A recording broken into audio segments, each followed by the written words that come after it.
Hi everyone, welcome. My name is Lyric. Some of you might know me as the Neurodivergent Rebel.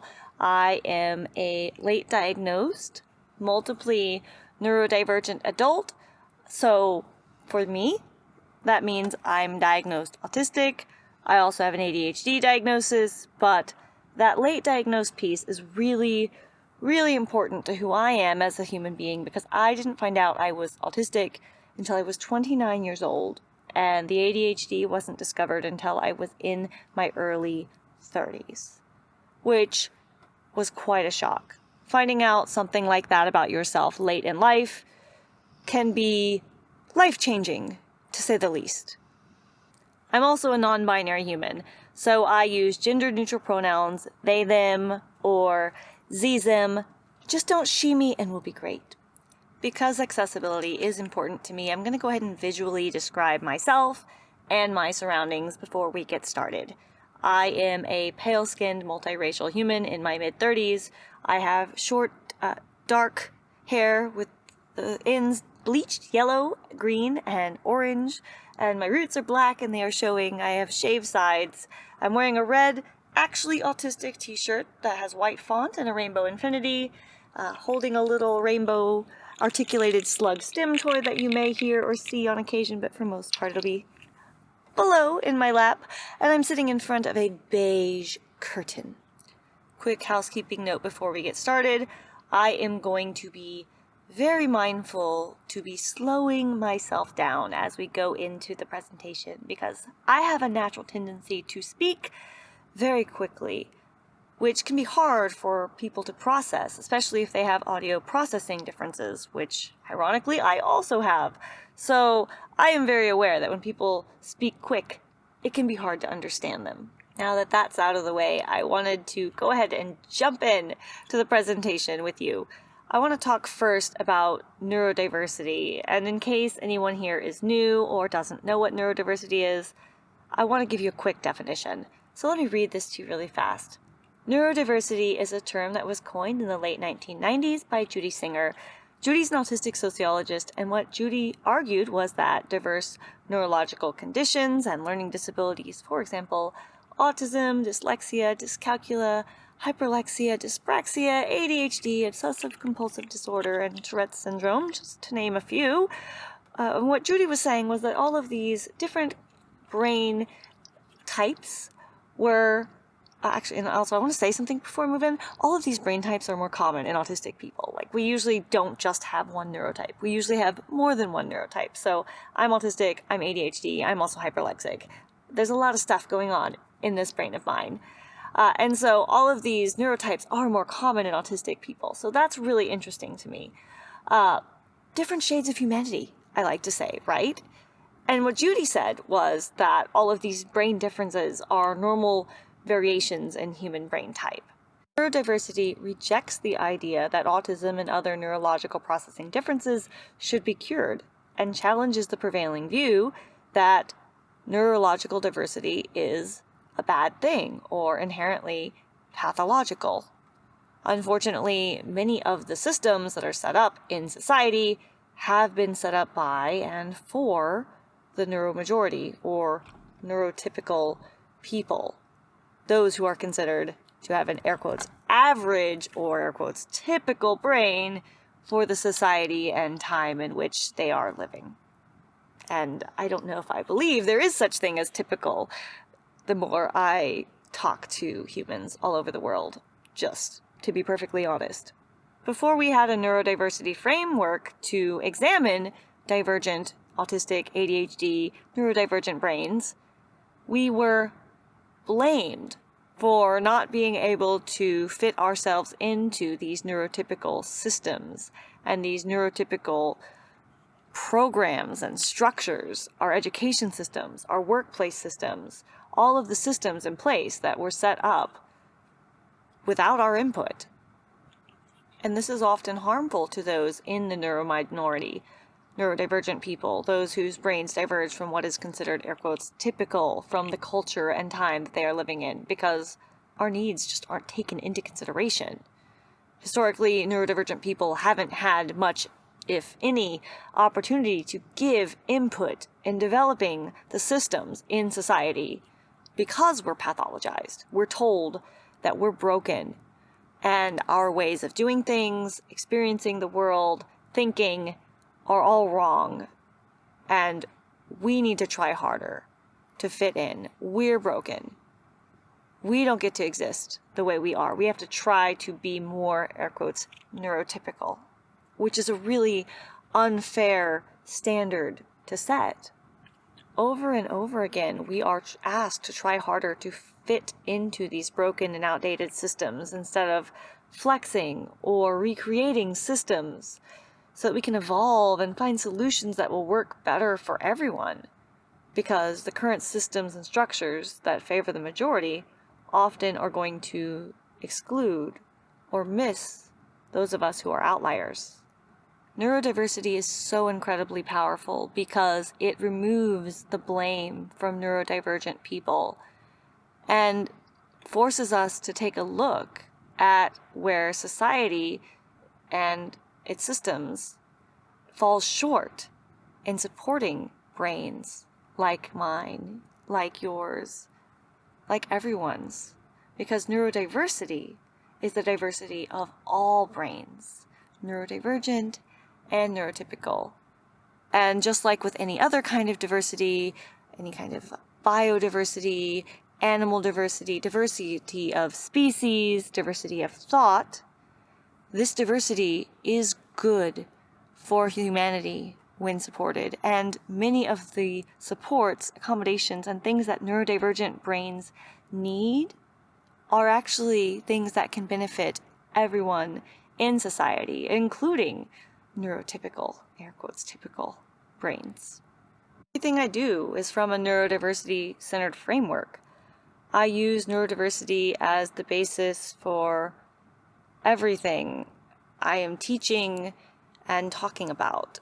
That is the foundation of which I have built my existence over the past 5.5, almost 6 years.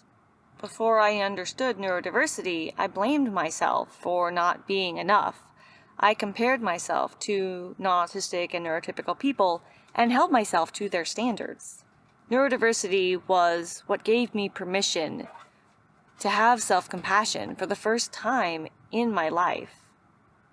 Autism is a lifelong difference. And even though I didn't know I was autistic in the 29 years leading up to my diagnosis, I was autistic even before I was diagnosed. And therefore my life and all of the moments in it have been influenced by that autistic experience.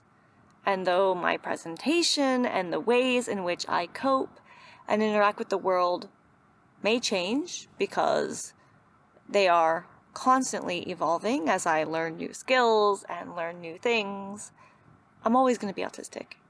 And my life experiences are filtered through an autistic, ADHD, neurodivergent lens. All of my life experiences, even before I knew I was neurodivergent. A lot of my life was on hold before I found out I was autistic. I needed to know I was autistic because I had been constantly comparing myself to and holding myself to neurotypical standards.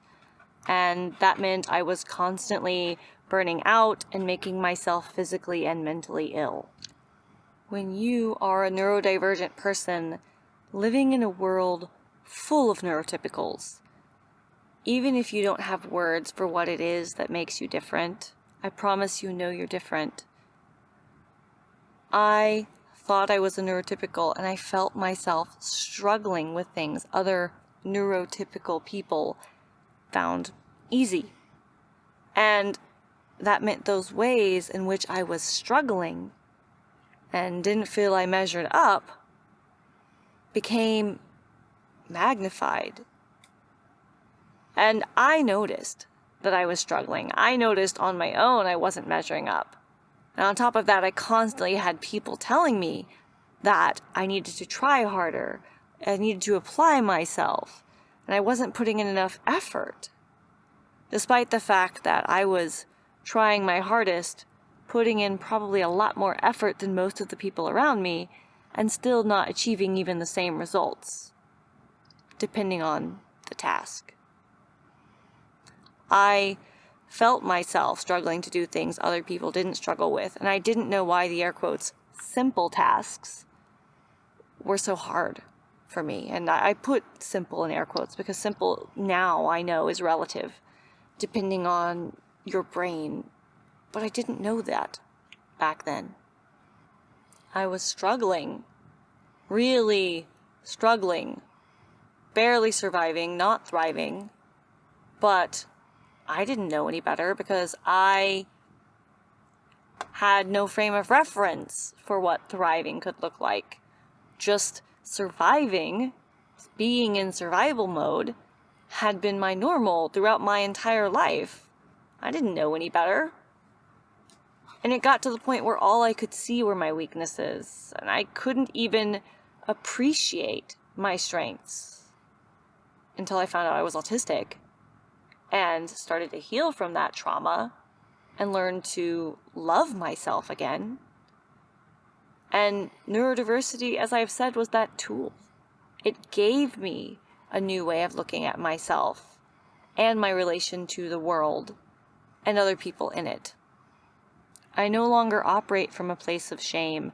I don't feel or perceive myself like a broken neurotypical person like I once did. I'm simply neurodivergent.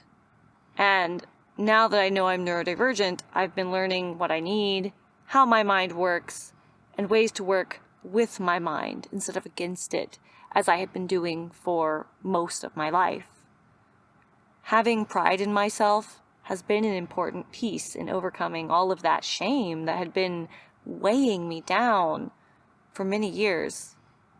And that's something I want for every neurodivergent person out there listening to the sound of my voice, for you to realize that, no, you're not broken.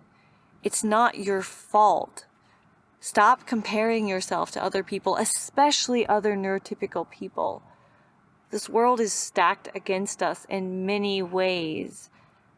It isn't your fault that you're struggling. We're lucky if we're able to be successful when the odds are so hard. But I do think that we can empower ourselves, accept ourselves, learn to love ourselves, and get to that point where we go from surviving to thriving. When I was first diagnosed, I had a lot of work to do in changing the way I thought about myself and my relation to others in the wider world. And learning I'm autistic has allowed me to accept, work with, and compensate for my difficulties, but also highlighted where I get some of my biggest strengths. Being autistic is not a good thing or a bad thing. It's simply how my brain works. And for those of us who are invisible, being fully supported and empowered can often be the difference between success and failure. I'm thriving only now because I'm fully accommodated mentally, physically, intellectually, and sensory-wise. And these are accommodations I didn't even know I needed for almost the first 30 years of my life, but trust me, I really did need them. Because before I had them, I was constantly physically and mentally ill. And since learning about my neurodivergence over 5 years ago now, it'll be 6 years this fall, I've learned something I wish I could have known all along. And that is that I can only be truly happy and successful if I'm able to be my most authentic self, permitted to exist and be comfortable in my own skin, as I'm sure is actually the case for any human listening to the sound of my voice or reading the captions on this video today. I'd love to ask for you to think about this question on your own right now. I like to ask this question when I am in a room full of people because we can all raise our hands and it's very impactful. But to yourself, I want you to think, do you struggle to be happy if people need you to pretend to be someone or something you're not? Does that make you unhappy? Does that make you miserable, that expectation to be a false version of yourself? If I ask this question in a room full of people and I say, raise your hand if that makes you unhappy, I promise you all the hands will go up. Because it's a very basic human need, needing to be accepted as we are. The whole person. Strengths, weaknesses, identities, autistic, ADHD, neurodivergent, queer, trans, multiracial, disabled, all of those identities. Throughout my life, hiding parts of who I am prevented me from moving forward, getting help when I needed it, and developing authentic relationships. In my 30s, I started the journey of unpacking and undoing all of that damage, because I'd learned to mask all of those weaknesses instead of speaking up for my needs. I didn't feel as if I deserved to have my needs met. I constantly put my needs behind the needs of other people, making someone feel as if their needs are an inconvenience, they are a burden, or if parts of them are unlovable and undesirable is one of the cruelest things that you could possibly do to a person. It really eats away at them. But we do this constantly to autistic and neurodivergent people. And so many of us don't ask for what we need, don't ask for what we want, and we aren't getting our needs met. And the good news is, once we start asking, once we start getting our needs met, we can do a lot better. We just have to find the courage to ask for help or demand the resources.